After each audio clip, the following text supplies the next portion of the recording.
subuh jamaah yang kemudian dilanjutkan dengan majelis ilmu. Baik-baiknya Allah Subhanahu wa taala, kita melanjutkan materi kita, yaitu tentang bahaya kesyirikan. Kita sampai di halaman yang ke-11, poin yang ke-10, bahwasanya orang-orang yang berbuat kesyirikan itu dapat menghancurkan ketenangan jiwa. Artinya orang-orang yang berlaku syirik itu jiwanya jadi nggak tenang. Dan Allah pastikan itu dalam Quran surat Toha ayat 124 yang berbunyi, wa man a'rada an dzikri fa inna lahu ma'isatan dhanka. Orang-orang yang berpaling dari peringatanku, termasuk salah satunya adalah Allah sudah memperingatkan untuk tidak berbuat kesyirikan, dan ini peringatan yang sangat keras atau paling keras. Fa inna lahu ma'isatan dhanka, maka dia akan memiliki atau mendapatkan kehidupan yang sempit. Lanjutan ayatnya, wa nahsyuruhum yaumal qiyamati a'ma, dan nanti di akhirat kami akan bangkitkan mereka dalam kondisi buta. Dan mereka pun protes, lima hasartani a'ma wa qad kuntu basira, kenapa kok saya dibangkitkan dalam kondisi buta sedangkan dulu saya enggak buta. Makanya di akhirat itu harusnya orang-orang yang di dunia itu dulu terlahir cacat, di akhirat itu normal. Dulu misal pincang, di akhirat tidak harusnya. Termasuk di dunia dulu buta, harusnya dibangkitkan dalam kondisi melek. Tapi justru dalam beberapa dalil disebutkan orang yang di dunia istrinya lebih dari satu tapi tidak berbuat adil, nanti dibangkitkan dalam kondisi bahunya miring, atau mungkin kita menyebutnya semper. Nah, termasuk orang-orang yang sudah dikasih peringatan tapi nggak mau, nah itu akan dibangkitkan dalam kondisi buta.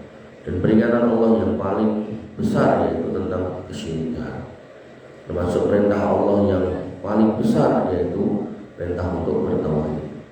Sehingga orang-orang yang berlaku kesyirikan itu di sini disebutkan yaitu fa inna lahu ma'isatan dhanka, akan mendapatkan kehidupan yang sempit.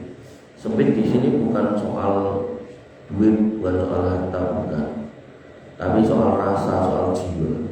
Karena dengan akan dapati orang-orang yang berbuat kesyirikan, mungkin sugih, mungkin bergelimang harta, bahkan mungkin menjadi sebagian dari orang-orang yang Allah berikan kuasa di muka bumi. Tapi semua itu hakikatnya sempit, sumpah gitu. Maka akhirnya dengan dapati orang-orang itu punya duit berapapun atau harta sebanyak apapun dia tetap kurang, punya jabatan setinggi apapun dia tetap kurang, punya dunia sebanyak apapun dia tetap kurang. Bahkan ketika tidak bisa mendapatkan apa yang dia gapai, ingin coroni gitu kan, menyuap hakim pun juga nggak ada masalah gitu kan. Maka hal-hal seperti ini menjadi bukti tentang firman Allah Subhanahu wa taala, bahwasanya orang-orang yang berbuat kesyirikan, orang-orang yang tidak mau bertauhid itu hidupnya tidak akan pernah puas, tidak akan pernah tenang.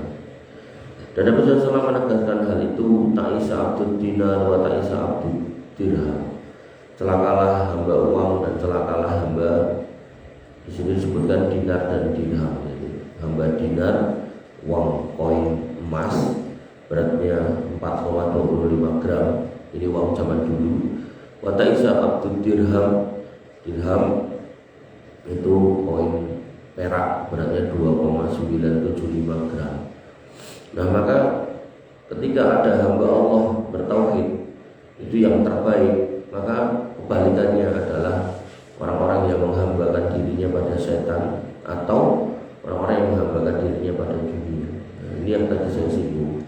Maksudnya orang yang tidak bertauhid, tidak menjalankan perintah Allah, hidupnya sempit, dunyanya piro-piro kurang. itu yang kemudian dibahasakan oleh Nabi SAW, kecelakaan buat hamba dunia. Bapak Ibu yang dirahmati oleh Allah Subhanahu wa taala. Dan kemudian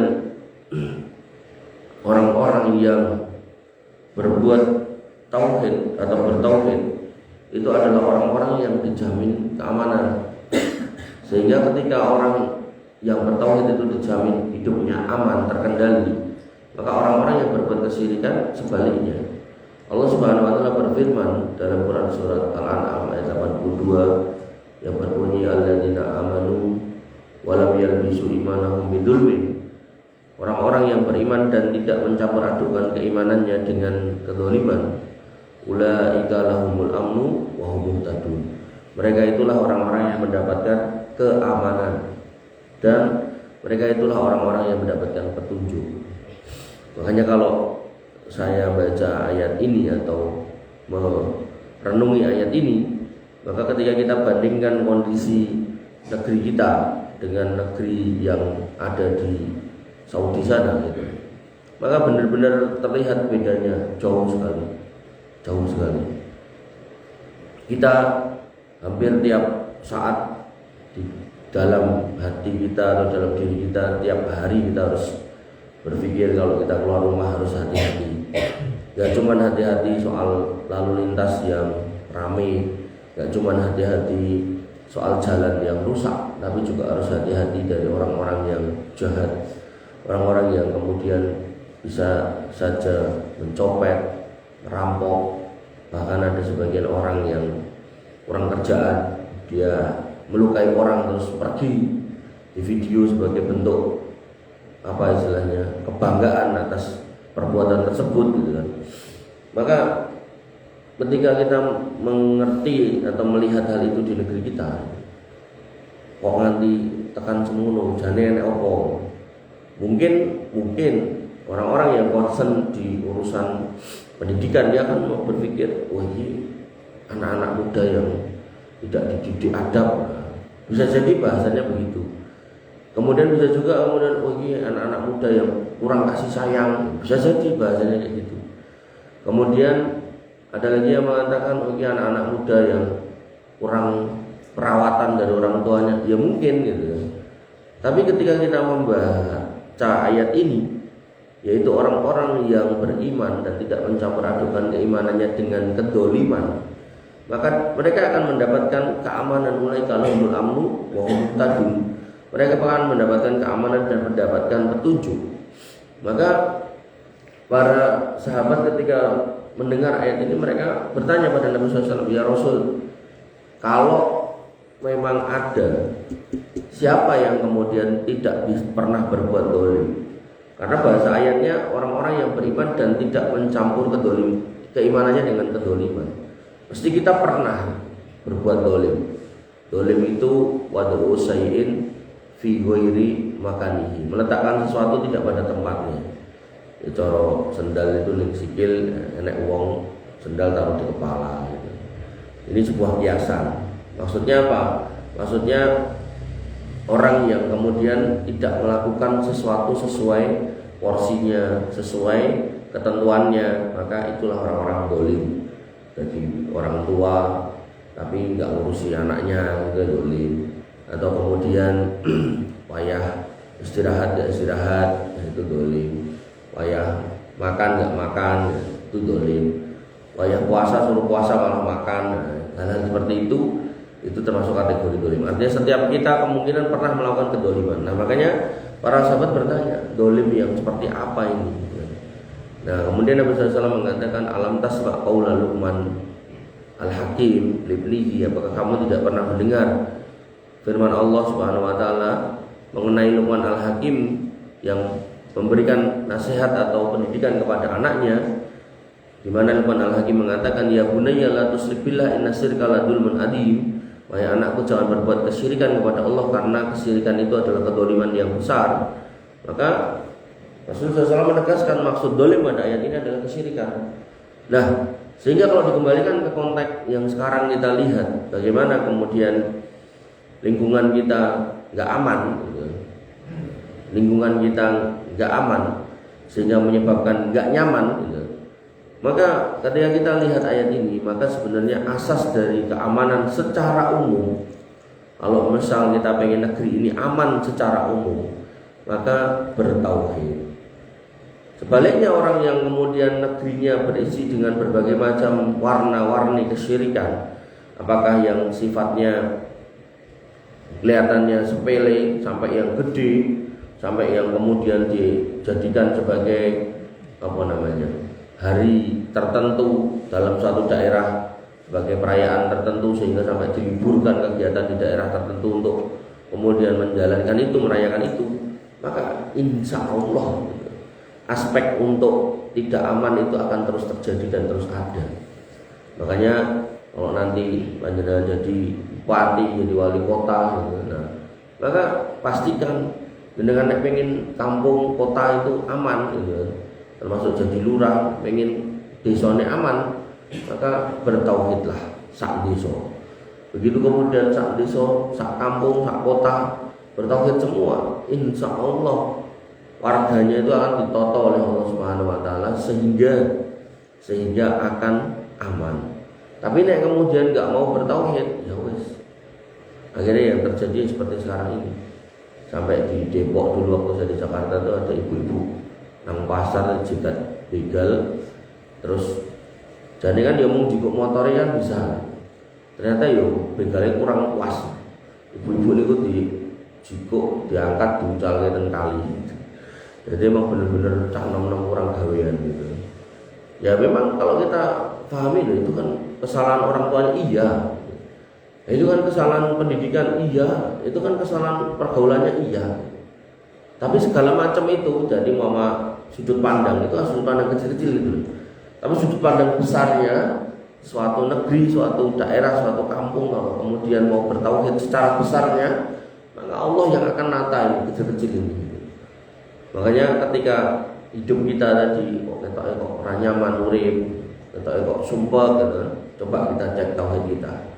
Jangan-jangan di rumah itu dengan pengerti enek tinggalan mbah kakung, nopo kembang-kembang, nopo cuilan-cuilan, nopo sing ditali dekek dan pojokan-pojokan rumah, atau mungkin enten biyen nek bangun rumah ini dan tengah-tengahnya kedudukan nopo dileboni nopo gitu kan.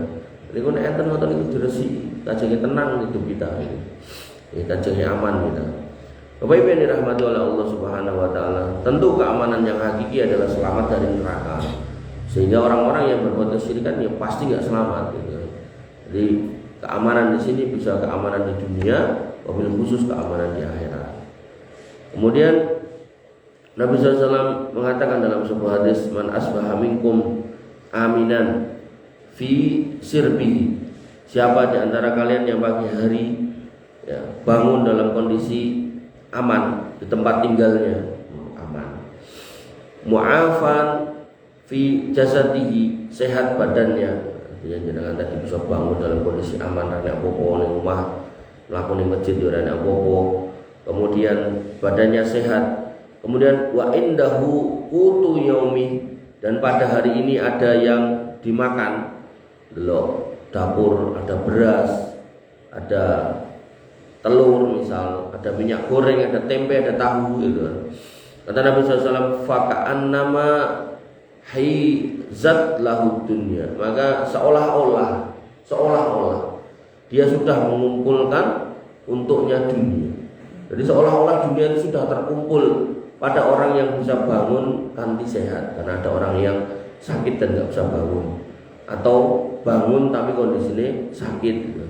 Kemudian yang kedua, dia badannya sehat, kemudian tempatnya aman, kemudian yang ketiga ada yang dimakan. Nah, kalau itu terjadi sama seseorang muslim, kata Nabi SAW, faka'annama hizat lahu dunya, seolah-olah terkumpullah semua kenikmatan dunia sama dia, walaupun sederhana gitu. Dan yang paling penting di depan tadi disebutkan keamanan, sehingga pentingnya hidup dalam kondisi aman. Sampai Allah Subhanahu wa taala itu mengabulkan doa Nabi Ibrahim SAW terkait dengan kondisi tanah haram Mekah. Sampai Allah katakan wa hadzal baladil amin, dan demi negeri ini yang aman. Makanya jenengan nek ten Mekah niku aman insyaallah, enggak bakal enten napa-napa sing aneh-aneh.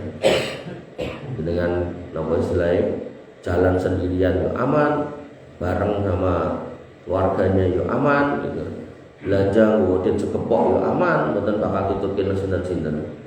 Coba nek ten Indonesia ya, jenengan nggodit bareng betul sawah sak miliar digowo gewer-ewer nganti ketok gitu kan. Niku genah mesti enten sing ketok gitu. Ya. Bapak Ibu yang dirahmati oleh Allah Subhanahu wa taala. Dan orang-orang yang berbuat kesyirikan akan muncul dalam dirinya rasa takut yang berlebihan. Sebagaimana firman Allah Subhanahu wa taala pada Quran surat Al-Imran ayat 191, "Sanulqi fi qulubil ladzina kafaru ru'ba." Maka akan kami masukkan rasa takut ke dalam hati orang-orang yang kafir.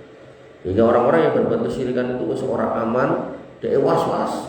Kemudian tiap hari itu ada rasa takut, kekhawatiran. Dan ketakutannya itu berlebihan itu. Saking berlebihannya sampai ada orang kafir itu yang kemudian coro lemah niku sertifikat itu setumpuk gitu. Tapi kemudian anaknya satu, begitu istrinya kemudian ngomong gitu, "Mas, nambah anak neyo," gitu. Kata suaminya gitu, kepada istrinya, "Arep dipakani opo?" Coba. Padahal lemah yang banyak itu nek mau didol siji aja. Itu tinggu mangan sak anti sak mata tetep turah gitu. Nah, maka yang harus kita pahami itulah modelan orang kafir. Makanya Nabi nggak salah ketika mengatakan manusia itu ketika dua orang berjalan, lalu kemudian mendapatkan satu gunung emas, maka dia nggak akan berhenti untuk berjalan lagi dan dia ngomong ke temannya, "Nunggu, oke ini tak aku tak rono, barangkali di sebelah kono ada gunung emas yang kedua."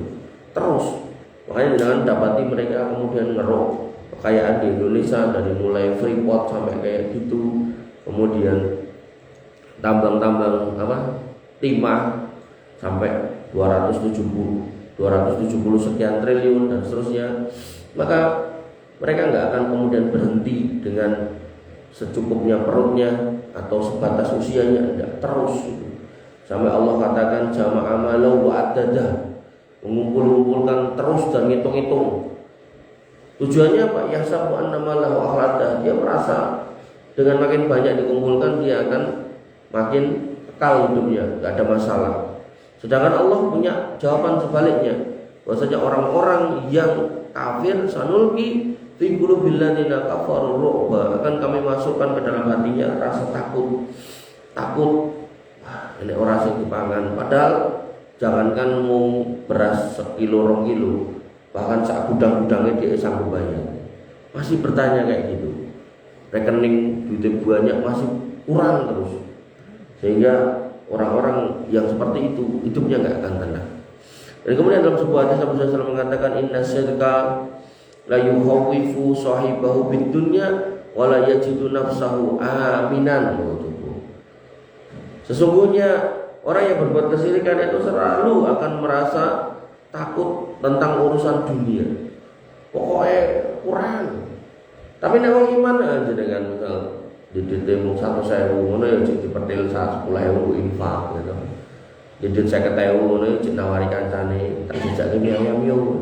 Padahal duwene ya mung 50.000 gitu. Atau duwene 10.000 ngono cek nawari kancane, kowe gelem es teh ora gitu. Tapi nek wong kafir lah, ora mungkin gitu. Maka di sini dikatakan bahwasanya sesungguhnya orang-orang yang berlaku kesyirikan akan kami buat hatinya itu takut, tak tenang soal dunia. Wala yajidu nafsahu aminan, dan dia tidak akan pernah mendapati jiwanya dalam kondisi aman. Maka bersyukurlah panjenengan yang kemudian ngerti tentang ini, mendapat bocoran tentang ini, sehingga rumusnya agar tenang, agar enggak usrak wae, agar enggak kemudian geger soal dunia, didik dunia, wis kaya ngono gek entuk emong siti gitu kan. Maka pastikan dengan bertauhid agar tidak kemudian gelo menyesal. Karena ketika orang yang sudah berbuat kesyirikan, ambok sak kemenge apapun, dia enggak akan kemudian mendapatkan melebihi apa yang sudah ditakdirkan. Nek takdirnya sithik ambok direwangi merdukun nganti ping pira tetap ya sedikit gitu. Ambok takdirnya kalau emang enggak banyak dia dapat, Kalau dia kemudian gawe sajen kayak apa juga nggak akan nambah apapun. Maka yang paling tenang, paling aman ya bertauhid lah. Dengan bertauhid nek entuk sithik ya alhamdulillah, entuk akeh ya alhamdulillah gitu.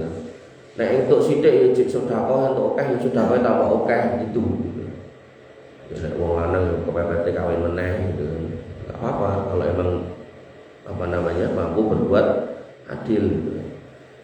Ibu-ibu bapak yang dirahmati oleh Allah Subhanahu wa taala. Satu lagi atau dua lagi bisa. Dua lagi. Syirik menjadikan hidup bergantung kepada selain Allah. Jadi orang-orang yang bertauhid itu gantung ke hidup itu kepada Allah. Makanya dalam Al-Fatihah panjenengan ulangi sehari 17 kali, iya karena butuh wa iya karena nasta'in. Dan nopo-nopo orang yang bertauhid itu innalillah, astagfirullah, la ilaha illallah akbar. Ya, is nek wong basa Jawa ya Allah. Kula derek persone jenengan nopo ya Allah dan sebetulnya tawakal langsung kepada Allah Subhanahu wa taala atas semua kejadian.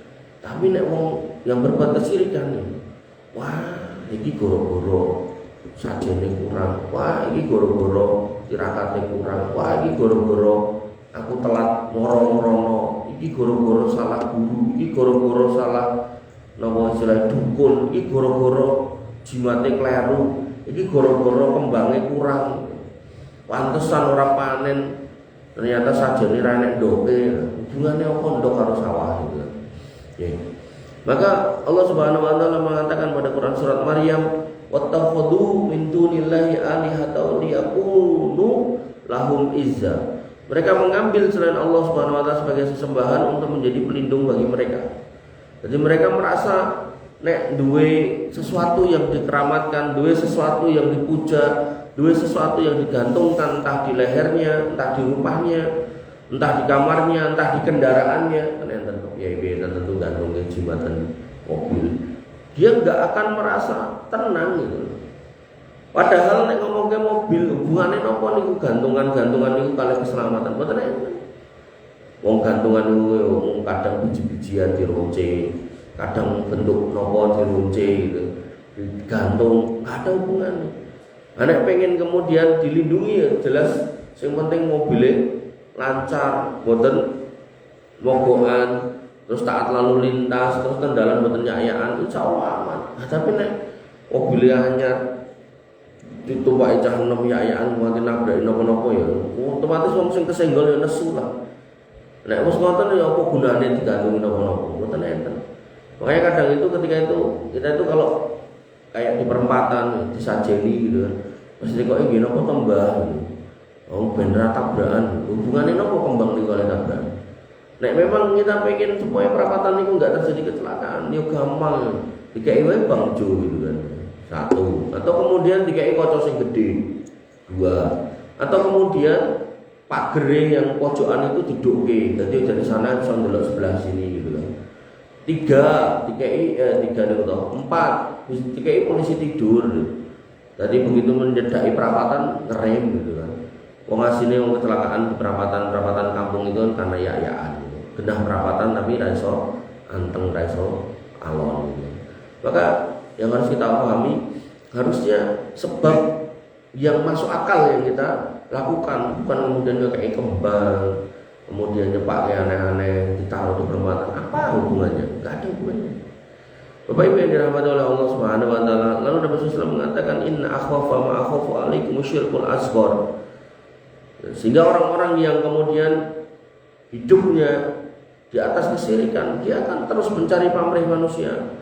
Bahkan urusan ibadah aja dia gak mau hanya menyerahkan ibadahnya pada Allah. Dia senang untuk berbuat kesyirikan. Dan ini yang ditakuti oleh Nabi SAW. Jadi Nabi itu gak takut kita itu miskin, gak takut kita itu kelaparan. Tapi yang ditakutkan Nabi SAW adalah kalau kita kemudian beribadah, tapi kita gantungkan ibadah itu kepada orang lain. Padahal harusnya kita sandarkan kepada Allah Subhanahu wa taala. Sholat lalu pahala Allah Subhanahu wa taala. Malah sholat karepe ben lem tanggane ben lem kancane itu. Dan hal seperti ini yang harus kemudian kita jauhi.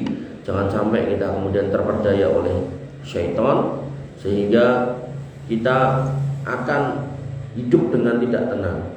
Setunggal meneh nggih. Pada Quran surat Al-Hajj Allah katakan tentang orang-orang yang berbuat kesyirikan, bahwasanya mereka tidak pernah stabil secara mental dan spiritualitas. Jadi hatinya itu selalu bergejolak, jiwanya itu selalu serakaru-karuan rasanya. Allah mengatakan, "Wa may yusyrik billah faka'annama harrama minas sama' fatah tofuhut toyir." Orang-orang yang menyekutukan Allah Subhanahu wa taala, maka seolah-olah dia itu jatuh dari langit lalu disambar burung dan diterbangkan lagi oleh angin.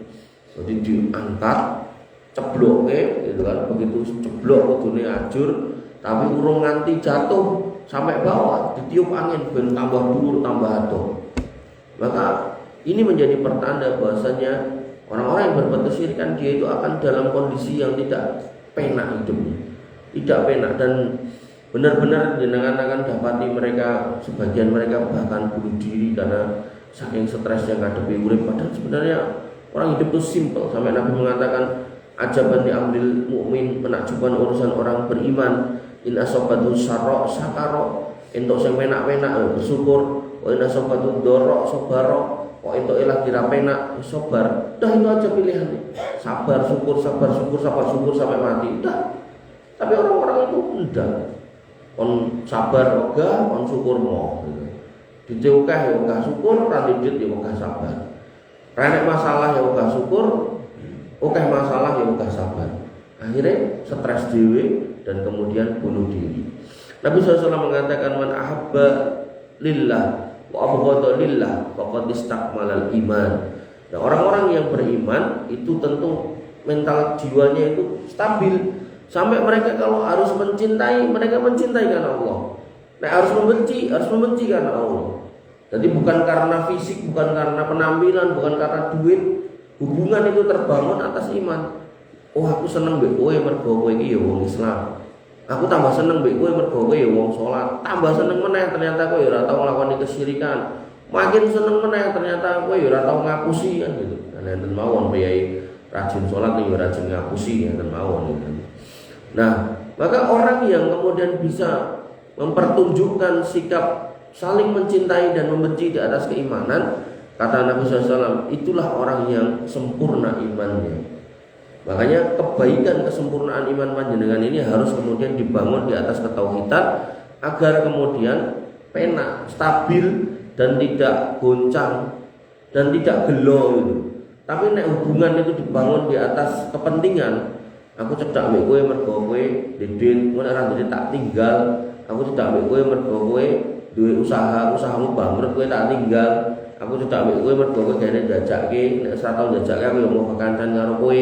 Nah, maka itu yang kalau itu yang terjadi, maka hal itu mirip dengan sikap-sikap orang-orang kafir, bahwasanya apa yang menjadi dasar dari hubungan kemanusiaan itu adalah kepentingan. Nah, kepentingan-kepentingan seperti itu yang kemudian menyebabkan tidak stabil. Makanya kan dengan dapati orang yang nyalon anggota dewan partai tertentu, begitu nggak jadi, dia kemudian berbelok arah menjadi pembenci partai itu, kemudian mendukung rivalnya dan seterusnya. Itulah orang-orang yang di atas kepentingan. Adapun tauhid tidak. Orang yang bertauhid dia akan stabil di jalan kebenaran dan dia nggak akan pernah belok ke jalan manapun. Jalanku pokok ini sampai mati. Aku orang bakal berbuat kesyirikan. Aku akan istiqomah di sini sampai Allah kemudian pastikan saya mengakhiri hidup dengan husnul khotimah. Bapak Ibu yang dirahmati oleh Allah Subhanahu wa taala, wabillahi cekap sematan dengan saged kula aturaken kirang langkung nyuwun pangapunten. Akhirul kalam subhanallahumma bihamdika asyhadu an la ilaha illa anta astaghfiruka wa atubu ilaik. Assalamualaikum warahmatullahi wabarakatuh.